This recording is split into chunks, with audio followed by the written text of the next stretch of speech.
But first, I'd like to introduce you all to Tamsin Fox Davies.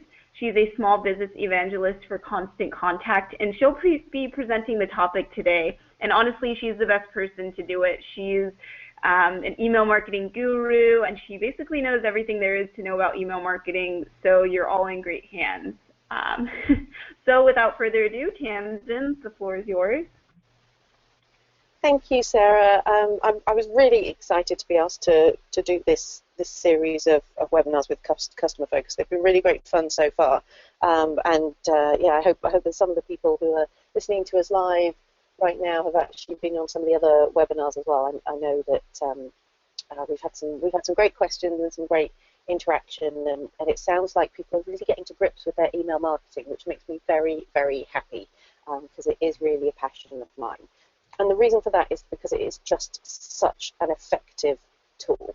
However, unless you know what's working and you are able to figure out, what metrics, what data to pay attention to, you're not going to be able to really get the most impact out of it, because you're kind of shooting in the dark a little bit.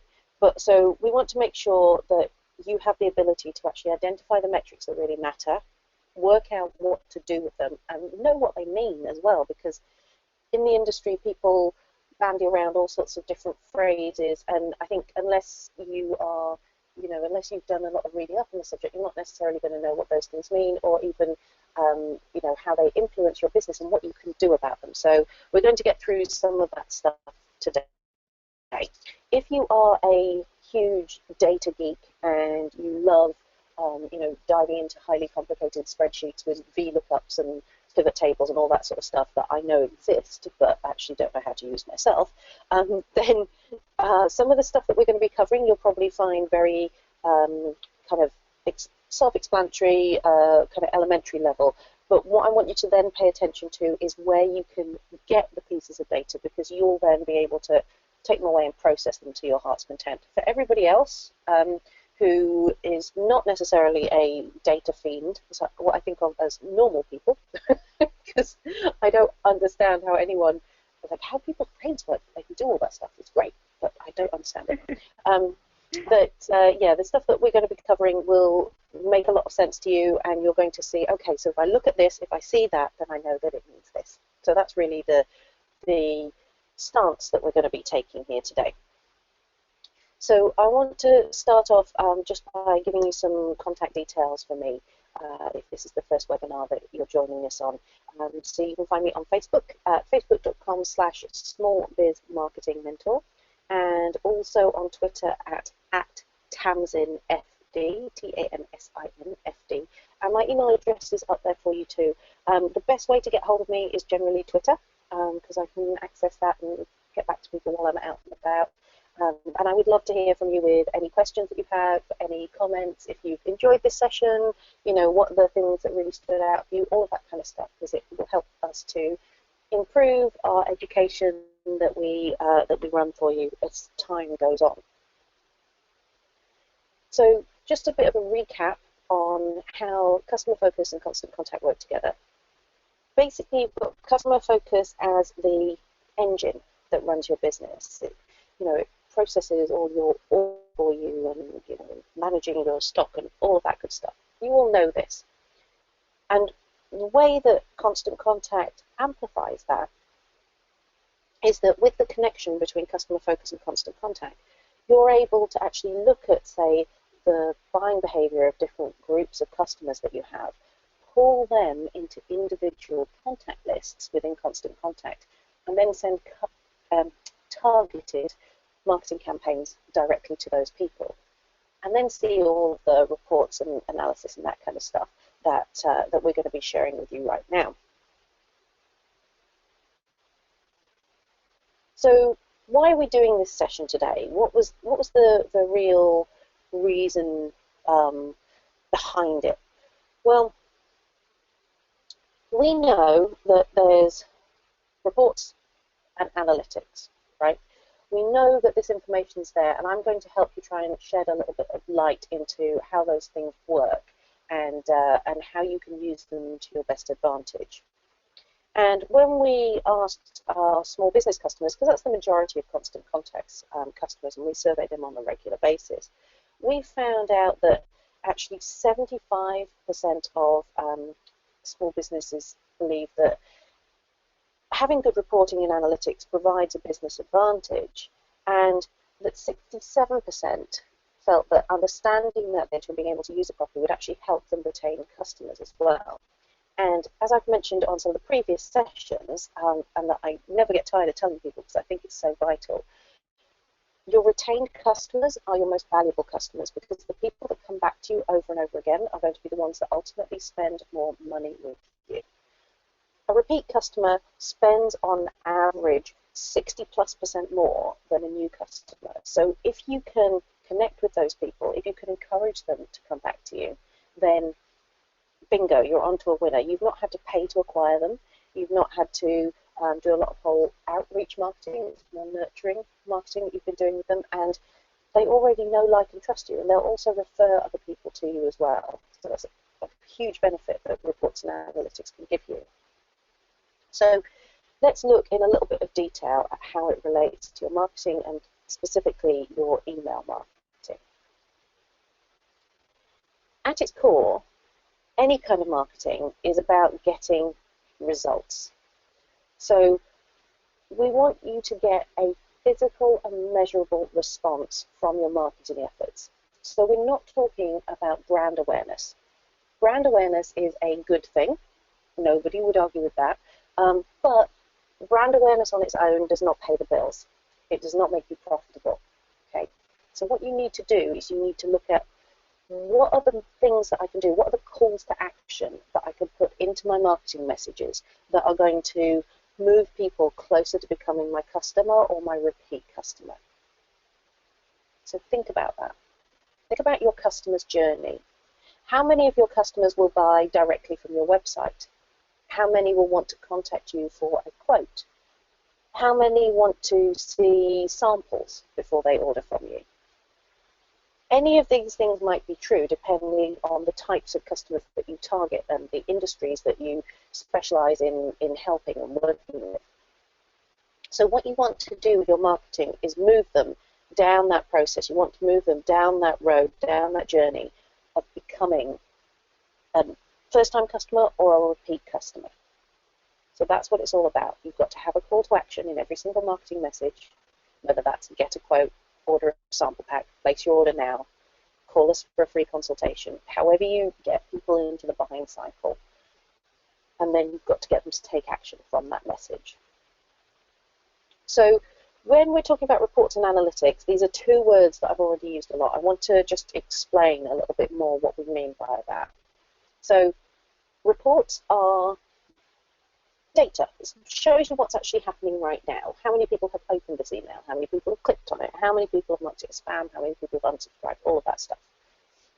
When we're referring to analytics, this is the way, it's almost like a filter. It's the way that you look at the data that comes out of the reports, and that's actually going to help you make decisions for what you're going to do next with your marketing, how you're going to use it to develop your business on an ongoing basis.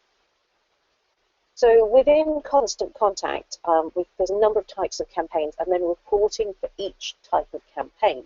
The way that it works, though, with Constant Contact is that all of our different campaign types sit on the same contact database. So you can slice data with us in a couple of different ways. You can slice it by campaign. So, you can look at the results for a specific email, or you can look at the results for a specific event, because we do so much more than email. Or you can actually go in and look at an individual contact and then see the engagement history that you have with that individual. That's quite powerful to be able to look at things in those two ways. And I want you to think about that, because although we're talking about data here, as I mentioned with the definition of analytics that I've just given you, this isn't just a numbers game. It's about helping you make decisions. And I want you to always remember with your marketing that there is a person on the end of that piece of marketing collateral. There is a person who opens your email, who reads your email, who decides whether or not to take action based on it. And just because the majority of your customers are doing one thing and you can tailor your messages to suit them, doesn't mean you should forget about the other couple of customers that you might have. They're in the minority, but they could be very profitable for you. And this is some of the data analysis that you want to do. Don't just look at the measurement of your marketing campaigns. Also, look at where that intersects with how profitable your individual customers are. Because based on old Pareto's principle, the 80-20 rule, 20% of your customers will be bringing you 80% of your profit. So they're not the majority, but they need to be catered to in a very special way.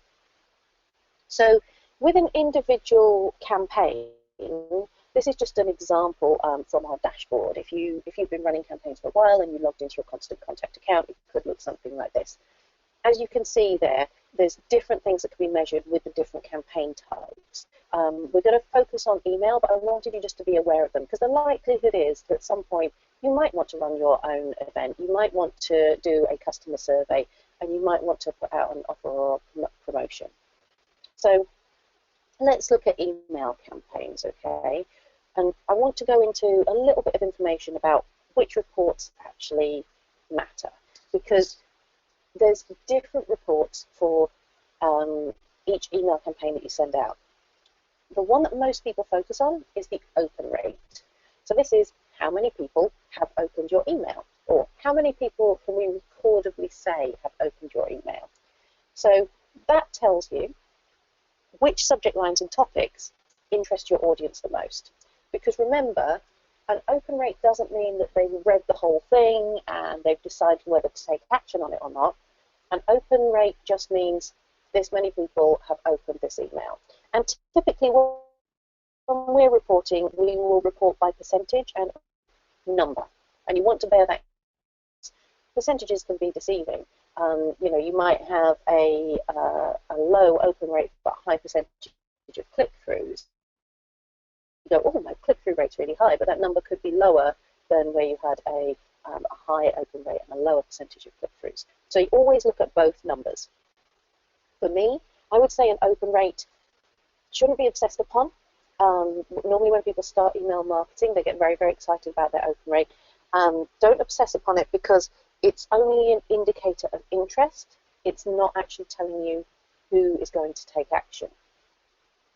I often see people, and I've done this myself when I started email marketing for my own business before I joined Constant Contact. I would send out an email campaign, and then for the next couple of hours, I was just constantly hitting the refresh button on my open rate. So you can get kind of sucked in as a bit of a vanity metric, and you want to be very, very careful about that. But it is important to know and to pay attention to. The next one to really pay attention to is your click-through rate. So this indicates which content, products, and services are most relevant. So how does that work? Well, if you create an email marketing campaign, let's say it's your regular newsletter, and you send it out, and in that newsletter you might have a section that is top 3 products this week. And your top 3 products are mugs, t-shirts, and pens, okay? And you've got an image of each of those things, a little bit of descriptive text about it, and a link to find out more, or to see the full range, or whatever you want the link to say. And the link, you have a different link for each one. If more people click on the one for mugs than click on the one for pens, that means that more people are probably interested in mugs. Okay, so it lets you see which things people actually want to take action on. This can be a great indicator for where you should be focusing, maybe some standalone marketing. Because you can do things, by the way, like pulling a list of all the people that clicked on the link for mugs, and you could send them some specific follow-up stuff about mugs. Bounces are something else I want you to be aware of, but don't get obsessed about it. What a bounce is, it's where you send an email to someone and for some reason it doesn't get through to them. And we categorize our bounces. So when you go into your bounce report, you will see hard bounces and soft bounces. And a hard bounce is something like, this email address doesn't exist anymore. So maybe somebody has moved companies and their email account has been closed down. And then there's soft bounces, and that could be something like the mailbox is full, or maybe that there's an out-of-office reply, a vacation reply is on. So we managed to actually pick up a bunch of those and kind of filter them out of your inbox for you. So with bounces, what a lot of people want to do when they figure this out is they want to go in and they want to delete everything that's ever bounced. All of the contacts that have bounced, just get rid of them. Well, we don't suggest you do that. And in fact, what we do is we have a recommended for removal report that you can pull after every single campaign that you do. Because this is about keeping your list current. And actually, the better you are in terms of managing your list, the less you pay us because we charge you by the number of contacts that you hold with us, but also the more highly deliverable your messages are, because that's something that the internet service providers look at. Is there a high number of bounces that are coming through? So what we recommend that you do with your bounce report is, once a month, go through your bounce reports, take everybody that's recommended for removal, and just review them. Just make sure that they're actually not spelling errors or something like that in the contact record, and delete all the ones that are recommended. That nice and current, and you're not paying for a bloated list that actually doesn't have that isn't 100% full of relevant prospects and customers. The next thing that I want to tell you about are the spam reports. So within email campaign, we will tell you how many times that campaign has been marked as spam. If someone's marked your email as spam, they are automatically removed from your mailing list. So when we do that, by the way, that happens automatically. You don't have to worry about it. And it means you can't then accidentally contact someone again, which is a good thing. But the problem with that is that you don't want people marking you as spam, because they should have opted in to receive your communications anyway. In part of that process, you should have told them what they were going to receive from you and how often. So, if they are marking you as spam, but they're still a likely customer, there's something else going on there. If, however, maybe they've forgotten who you are, that could be because you're not actually emailing them often enough, or you're not using a permission reminder at the top of your email. We have in Constant Contact, you can switch your permission reminder on and off, and we do recommend that even if you don't use it all the time, that you do use it occasionally. And a permission reminder is one of those little messages that appears at the top of an email, and it'll say, you are receiving this email from Tamsin's promotional products because you signed up to receive it at the Customer Focus trade show that we met at, or whatever. Please click here if you want to unsubscribe. A lot of the people who mark you as spam, in fact, I would say probably that if you're doing good email marketing and you're not actually spamming people and you're using good opt-in practices, the majority of people don't really want to mark you as spam. They don't realize that it actually affects your business reputation.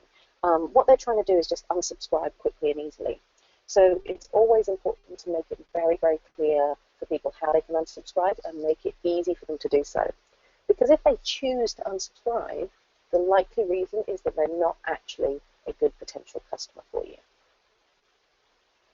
And then there's opt-outs. So that's what I just mentioned, these unsubscribes. Those are people who are saying, thank you, I don't want to receive this anymore. And that is nothing to worry about. I mean, you should keep an eye on it. You should look at the numbers that are coming through, and you should see if there's a very large increase at some point in the number of opt-outs that you're getting, the number of unsubscribe requests that you're getting. Have a look and figure out, did you change something? Is there something different that you're doing? How can you, try and make sure that all the people that could be your customers actually stay on that list? You might, of course, sometimes, if you're going in a different direction with your business, actually try to provoke people into unsubscribing, because that will help you know that maybe they're not going to be ordering at the volumes that you want to provide, or that kind of thing. So I mentioned that people get obsessed with open rates. Here is a little bit of open rate data for you, just to give you an idea about the variations that we see on average within different industries. By the way, if you go to bit.ly/CTCT open rates. It's at the bottom of the screen there, bit.ly/CTCT open rates, and that's all lowercase. you will see a 36 country list of open rates by industry. Now, this is data that we have pulled from our own customers, so it's real data from different kinds of businesses across the world that actually use Constant Contact and are actively doing email marketing right now. And it's always very hard to say to people, even within one industry, like what's a good open rate, because things do vary depending on what type of customer you service, whether you're more of a locally or an internationally oriented business, whether you provide to a specific industry or not, but there can be huge variation. So it's interesting here, for example, that you'll see that government agencies get a 34.08 open rate, which seems to be quite high, I think. But, who actually wants to hear from a government agency? Who really is interested in what they have to say?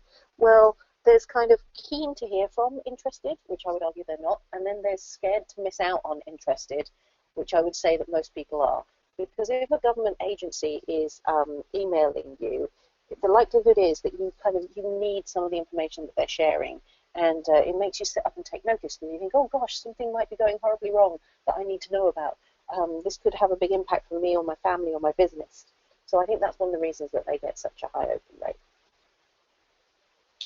So let's look at some different types of campaigns and reports, and I'm going to show you not just for email campaigns here, but for some of the other types of campaigns that we run within Constant Contact, because for each one there's a crossover. So for example, if you are looking for the rates of people taking a survey that you put out, the likelihood is that you will have emailed those people in order to get them to answer the survey. Same with offers, the same with events, right? So that's why I want to give you this kind of fuller picture of what's happening.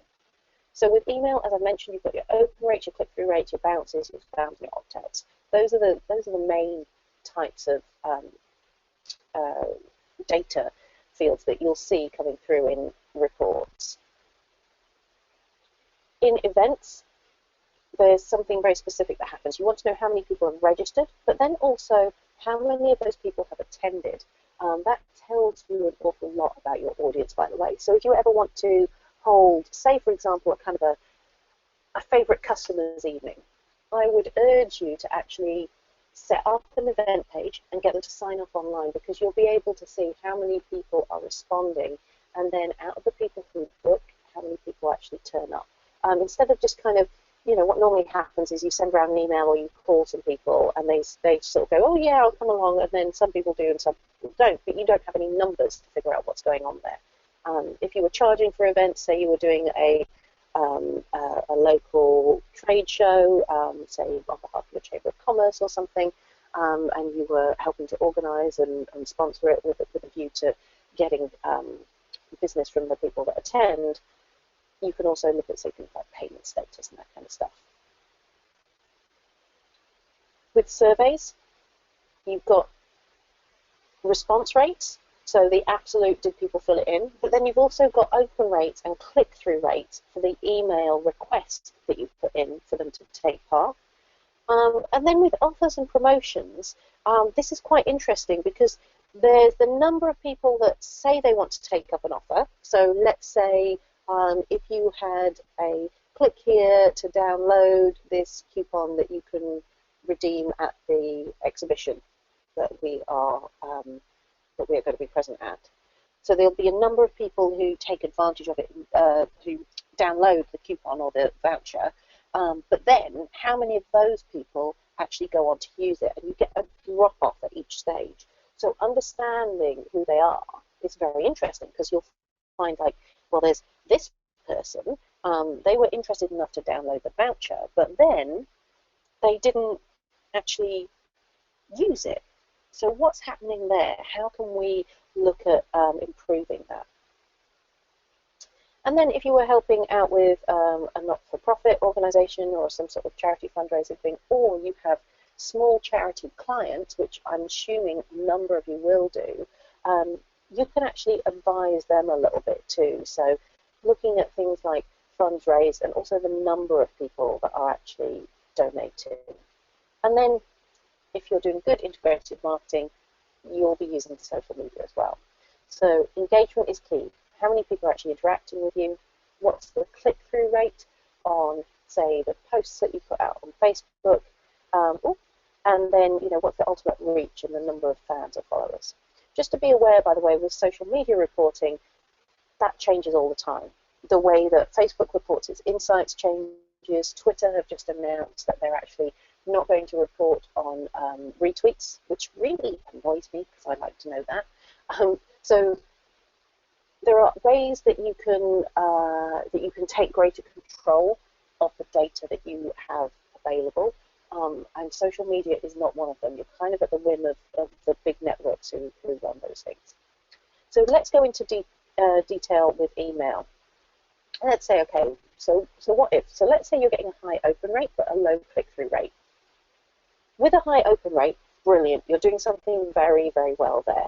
It looks like your subject lines are really having a good response. You can improve it by making sure that you're actually sending at the best day and time, because that does affect how many people actually will open.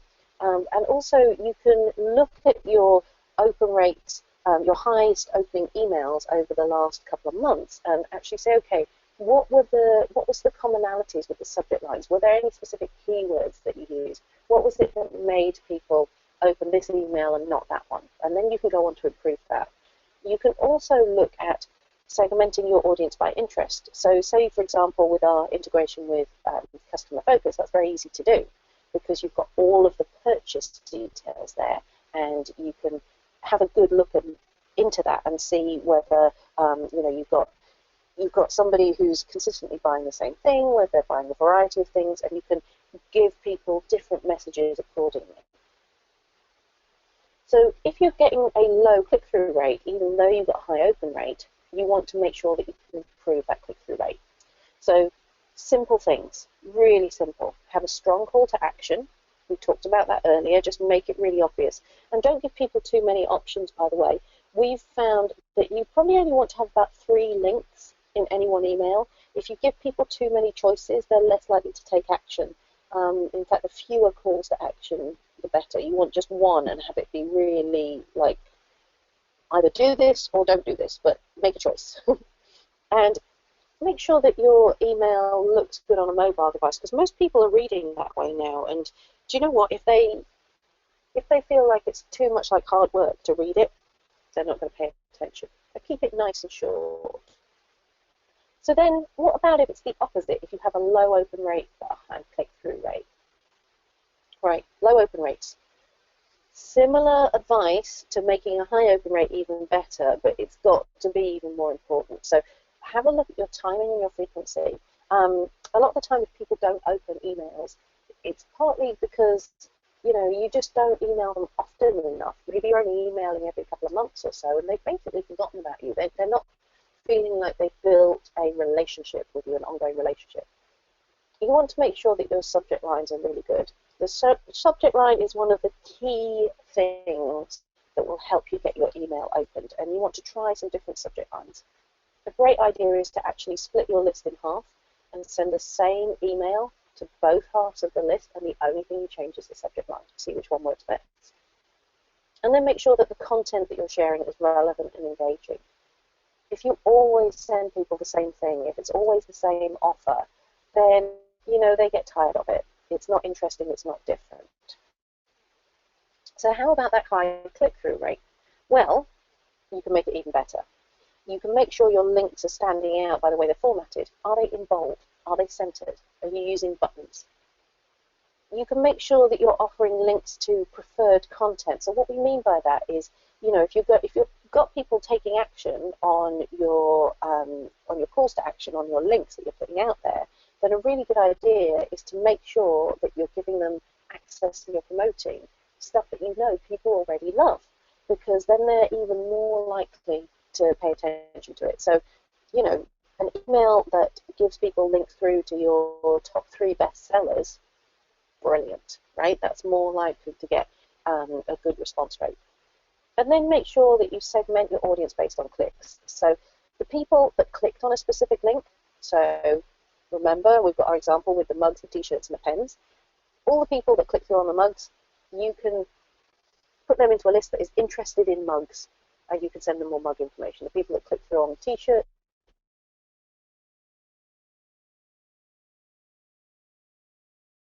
link, and then things. So click-throughs. Mentioned this already. Find it in constant contact. Okay.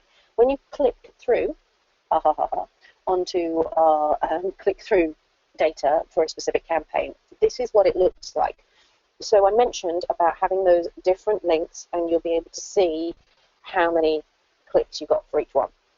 So on the left-hand side, you'll see the URLs for the different links. In the middle, you'll see the number of people that click through on each one. And then on the right-hand side, you'll see the percentage of clicks, of all of the total clicks that were attributed to that link.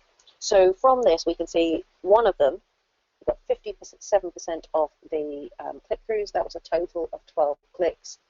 And it goes through to the this example customer's online booking form, right? So we know that those 12 people are interested enough in booking to click through on a link that goes to the booking form.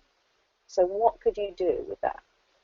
Same with your quotes. If people are clicking on the, get a free quote link, and then you find out that actually though they're not completing the quote, because you can do that, because you can put your Google Analytics code if you want to into you can assign it to a constant contact campaign, or rather the other way around, you can assign it to a constant contact campaign to your Google Analytics. Then what does that tell you? Maybe it tells you that the information on your quotes page is not very customer friendly. Maybe it tells you that they don't want to fill in a form, that they actually want to call someone instead. This is all information that you can use to improve everything. So what are your next steps going to be? I want you to think about setting some benchmarks for yourself. I want you to have a look at where you are now.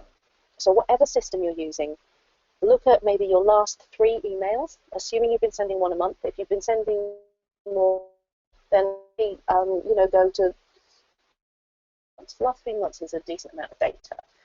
And so where are you at?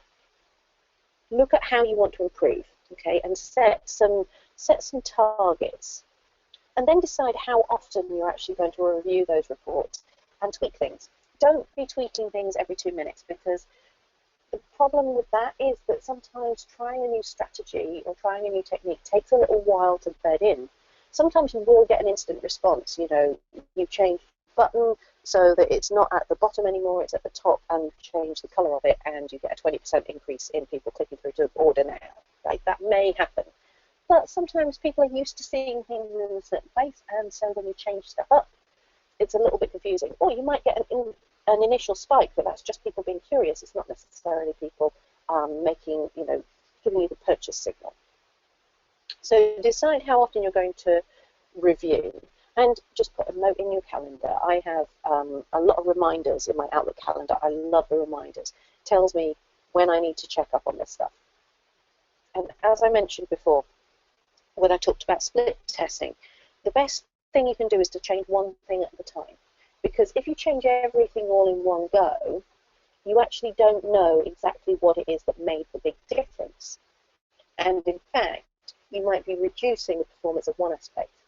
So, for example, one thing that you could change might be your call to action text. So if you call to action that is, call us for your free quote now, for example, that's very common. Maybe what you do is you change it from call us for your free quote now to click for your free quote. So you're changing it from a phone call to a click that people can then fill something in online. That could be the one that you change. Everything else is still the same format. You still have your top 3 products, whatever. That's the one thing that you change. You'll know then whether that really works or not. So, do you know what? I forgot to stop in the middle for questions. So we'll check to see questions. I wanted to hand over to Sarah just while I go and have a quick look at the questions panel. I got so excited talking then because I find this really fascinating. Sarah, do you want to just explain a little bit about how people can access Constant Contact through you guys? Yeah, so if you want to sign up, you can just go to customerfocus.com/constantcontact, and it's going to be $16 for ultimate users, $20 for standard, and with that you get unlimited emails to 500 contacts, mobile optimized templates, live support, and there's no contract, so you can cancel at any time. So once again, just go to customerfocus.com/constantcontact. And I think we have one question. Did you see that, Tamsin? Yeah. Yeah, I've just seen a question from Jay. Hi, Jay. Thank you for your question. So Jay's question is, many large companies who are interested in contacting have set up a vendor interface where you're forced to register, and afterwards there is no way to get an actual email address of a person. Any suggestions? Yes, I do have some suggestions for you, and thank you for your question. Okay, the first important thing to understand about why they have done that. The first important thing to understand is why they've done that. And do you know what? I think we can all understand why. It will be because they were getting lots of unsolicited spammy. So this is obviously the feeling that they've developed about suppliers. That the suppliers that they're used to using, and I'm not saying that you're doing this, and I really hope that you aren't, but the suppliers that they're used to using will hunt down their contact details and then badger them out of the blue and not leave them alone, and they don't want to work with people who are like that. Now, this is something that you can use to your advantage, because if that is their perception of the industry and the suppliers that they've had, you can set yourselves apart as being someone very different. And this is where it comes back to that really important thing of getting people to opt in for your messages. So I definitely advise against hunting for potential clients online, finding their contact email addresses and just adding them to your email, your mailing list. In fact, if you do that and you use us, we will probably be able to tell, because you'll get lots of spam reports. It comes back to the data again, and we will phone you up to find out where you got your data from. And if we suspect that that's what you're doing, and there's different ways that our team,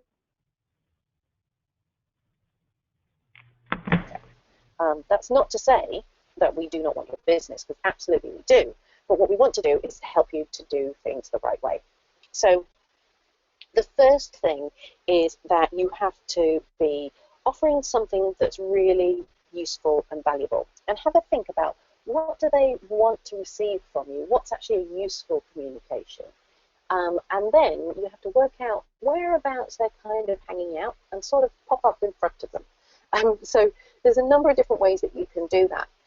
So we know that, for example, the number one reason that people have for unsubscribing or opting out from a mailing list is that the information is either boring or no longer relevant.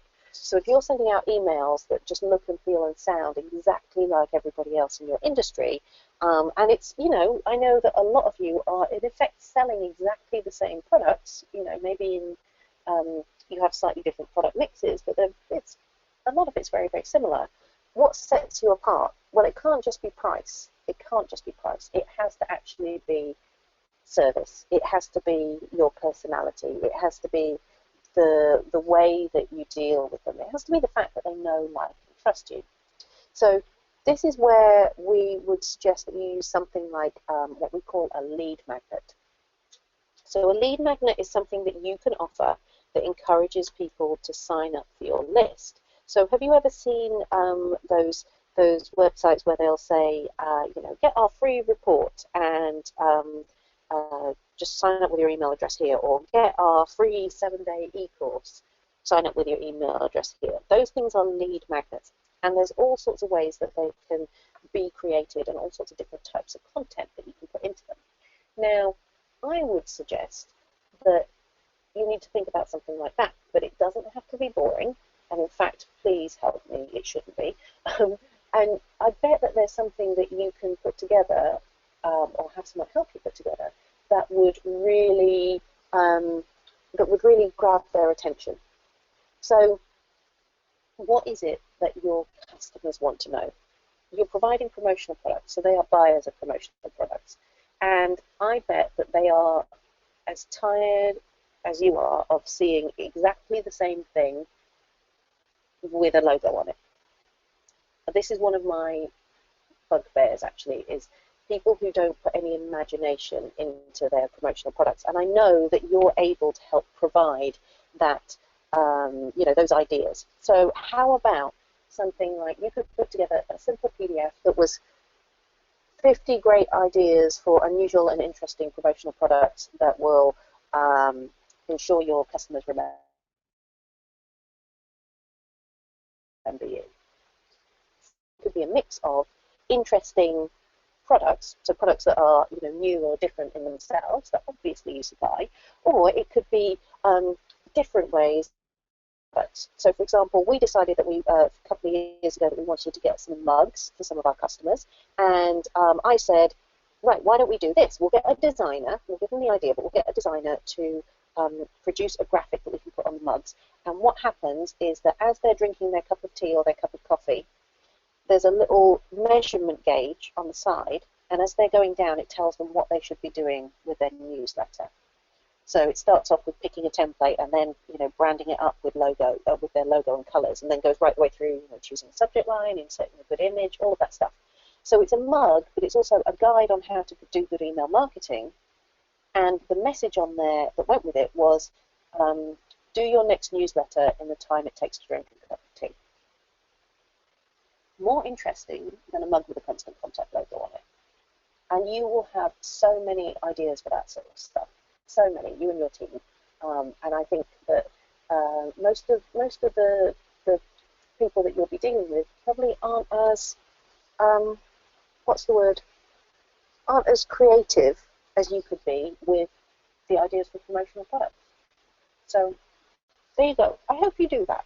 I hope somebody listening does that. And when you do, I would love to receive it. I'll give you permission to email it to me.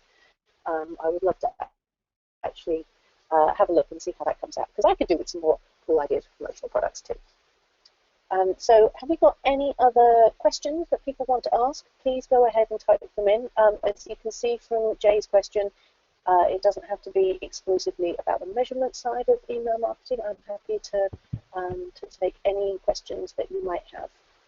Sarah, do you get any common questions about stuff that we could answer right now? A lot of questions just typically would be subject line, coming up with something that's enticing enough. I know a lot of our customers struggle with that. Yeah, absolutely. I think subject lines, I was talking at an event this morning, and I talked about being able to write good subject lines as being something that you have to practice, but you can just practice. You don't have to be doing a newsletter at the time. You can just practice to kind of get yourself in the mode for it. But it's a little bit like writing for Twitter or writing captions for cartoons. You've got to get an idea down into just a few words. And the fallback position is always to tell people what's in the email. Right? That is the basic fallback position.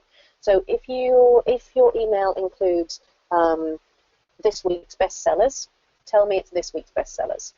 If it's that you've got an exclusive offer for email subscribers, then that's a great subject line too. If it's an event invitation, call it exclusive invitation just for you, something like that. And there's a really great rule I think I might have talked about on a previous webinar. I'm not sure, but it's called the 2-2-2 principle. So this is to help you create great subject lines. And so you think of your subject line and then run it through this idea of the 2-2-2 principle, and you'll know whether it's any good or not. So the 2-2-2 principle goes like this. You've got 2 seconds to grab their attention. So what does that mean? That means use simple words and phrases that people can latch onto straight away. Nothing that they have to think about how to pronounce it.